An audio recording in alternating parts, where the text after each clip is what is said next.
Perkenalkan, nama saya Johannes Ivan Sulagratia Koloai, NIM 2001402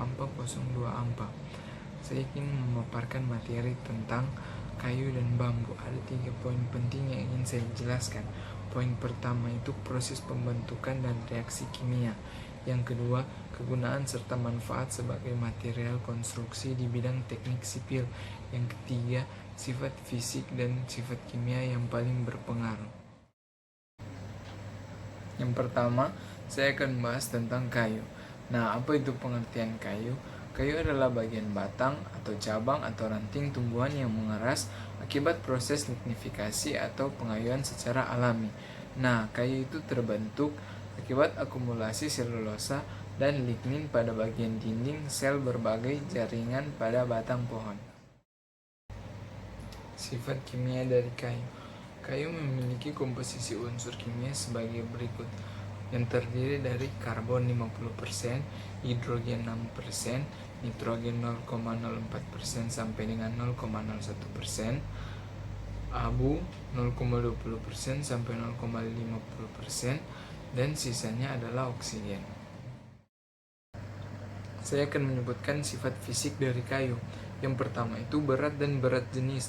Berat sebuah kayu itu dipengaruhi oleh jumlah zat kayu, rongga sel, kadar air, dan zat ekstraktif pada kayu tersebut. Yang kedua itu keawetan kayu. Ketahanan kayu terhadap lingkungan dan serangga perusak kayu seperti jamur, semut, dan rayap itu dipengaruhi oleh zat ekstraktif yang terkandung dalam kayu. Nah, apa itu zat ekstraktif pada kayu? Zat ekstraktif itu merupakan racun bagi hama kayu. Nah, yang ketiga itu warna kayu. Masing-masing kayu memiliki warna dan corak tersendiri. Ada yang warna coklat, ada yang kemerahan. Nah, yang keempat itu tekstur kayu. Tekstur kayu itu terdiri dari dua, ada yang halus, ada yang kasar. Nah, yang kelima itu kesan raba.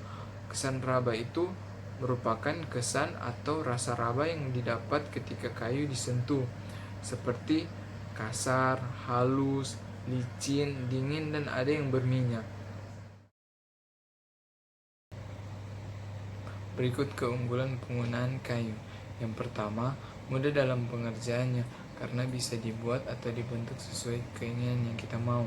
Yang kedua, proses dan durasi pengerjaannya lebih cepat karena banyak tukang lokal yang menguasainya. Yang ketiga, mudah didapat karena merupakan sumber daya alam. Yang keempat, lebih ekonomis karena harganya relatif murah tergantung dari jenis kayu yang kita pakai. Yang kelima, kekuatan kayunya cukup tinggi dan bobotnya yang ringan. Yang keenam, daya tahan terhadap listrik. Yang pertama, saya sudah membahas tentang kayu. Nah, yang kedua saya akan membahas tentang bambu. Nah, apa itu bambu? Bambu adalah tanaman jenis rumput-rumputan yang terdapat rongga dan ruas pada batangnya. Nah, secara ilmiah tanaman ini memiliki benuak jenis yang tersebar hampir di seluruh dunia. Nah, proses pembentukan dari bambu ini, terjadi secara alami karena bambu ini termasuk dalam rumput-rumputan. Pemakaian bambu sebagai bahan bangunan. Yang pertama itu sebagai backcasting atau perkuatan dalam proses pencetakan struktur beton bertulang. Yang kedua, sebagai tiang atau kolom rumah. Yang ketiga, sebagai dinding rumah yang disebut juga dengan istilah gedek. Bentuknya berupa anyaman kulit atau daging bambu yang sudah diiris dan dihaluskan. Yang keempat, pada lantai bangunan dengan cara membelah bambu atau secara utuh ditata sehingga membentuk lantai yang kuat. Yang kelima, struktur rangka atap seperti dalam pembuatan kuda-kuda bambu, reng bambu, usuk bambu, dan bagian lainnya, sehingga membentuk struktur atap yang kokoh. Saya akan menyebutkan sifat kimia dari bambu. Nah, ternyata sifat kimia dari bambu mempunyai komposisi unsur yang hampir sama dengan kayu, yaitu 50% karbon, 6% hidrogen, dan 44% oksigen dengan rata-rata kadar abu 0,2% sampai 0,3% dan nilai nitrogen 0,1% atau kurang. Komposisi yang pertama tadi saya sudah sebutkan, sekarang komposisi yang kedua. Nah, bambu itu terdiri atas sekitar 50% sampai 70% selulosa dan 30% pentanson dan 20 sampai 25% lignin. Yang tadi saya sudah bahas tentang sifat kimia. Nah, sekarang saya akan membahas tentang sifat fisika bambu atau sifat fisik bambu. Nah, yang pertama itu ada berat jenis.